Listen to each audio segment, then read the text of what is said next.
దేవుని కృపను బట్టి మనం ఈ వర్షంలో తడుస్తాం, ఇబ్బందులు ఇవన్నీ కాదు, కానీ మనం సిద్ధపడ్డాం. కానీ దేవుడు మన కొరకు సిద్ధపరిచినవి చూస్తే ఇంకా గొప్పగా ఉన్నాయి. మొత్తం స్టేడియం అంతా కవర్ అయ్యి full covering, water proof covering, వర్షం వచ్చిన ఇబ్బంది లేకుండా అంతా అయిపోయేలాగా గత నిన్నటి నుండి ఈ పని ఎంతో ముమ్మరంగా జరుగుతూ దేవుని కృపను బట్టి ఇప్పటికైతే it is done, it is completed. ఇంకా చిన్న పనులు ఉన్నాయి. ఇప్పటికే the stage is ready, the sound is almost ready, the LED is getting ready. ఇంకా మిగిలిన అరేంజ్మెంట్స్ అన్నీ అయిపోతూ ఎన్ని వేలాది మంది వచ్చినా కూడా పట్టగలిగిన స్థలం, ఆక్యుపై చేయగలిగిన స్థలం. So here we are. ఇంత అద్భుతం జరిగించిన దేవుడు వాతావరణ విషయంలో కూడా కార్యం జరిగిస్తాడని నమ్ముతూ ఉన్నాం. వాతావరణ విషయంలో కూడా చక్కని వాతావరణం ఇచ్చి చక్కని రీతిగా ఆయన ఆరాధిస్తానికి దేవుడు కార్యం జరిగిస్తాడని ఎదురు చూస్తున్నామండి.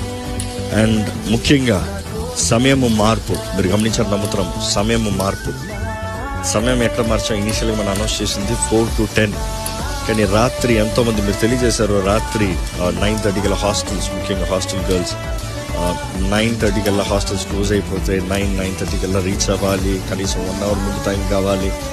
మీ కోరికని ఎంతో విన్నాము. We really want you to be blessed. ఎక్కడ ఈ అవకాశం కోల్పోకూడదని దాని విషయమై, because we have roofing now. రోజంతా అధిక సమయం దేవునితో గడపచ్చు కాబట్టి, అధిక సమయం ప్రార్థనలు బలపరచబడచ్చు కాబట్టి, లాస్ట్ టైం రిపెంట్ కాన్ఫరెన్స్ లాగా we had it in indoor stadium, Kotla Vijayabhaskar Reddy stadium. దాంట్లో అయితే పొద్దు నుండి సాయంత్రం వరకు వీఆర్ సోకింగ్ కంప్లీట్గా. సో ఇంకా దానికన్నా ఇంకా ఘనమైన ఎక్స్పీరియన్స్ ఈసారి కలగాలని అప్పుడు సాక్ష్యాలు ఇప్పుడు మోగుతూ ఉన్నాయి. ఈసారి ఇంకెంత గొప్ప కార్యాలు దేవుడు జరిగించిపోతున్నాడు ఆశతో ఎదురు చూస్తున్నాం. కాబట్టి వీఆర్ ప్రిపేరింగ్ ఫర్ దిస్ సీజన్కి. ఇప్పుడు ఈ మీటింగ్కి we are have change the timings.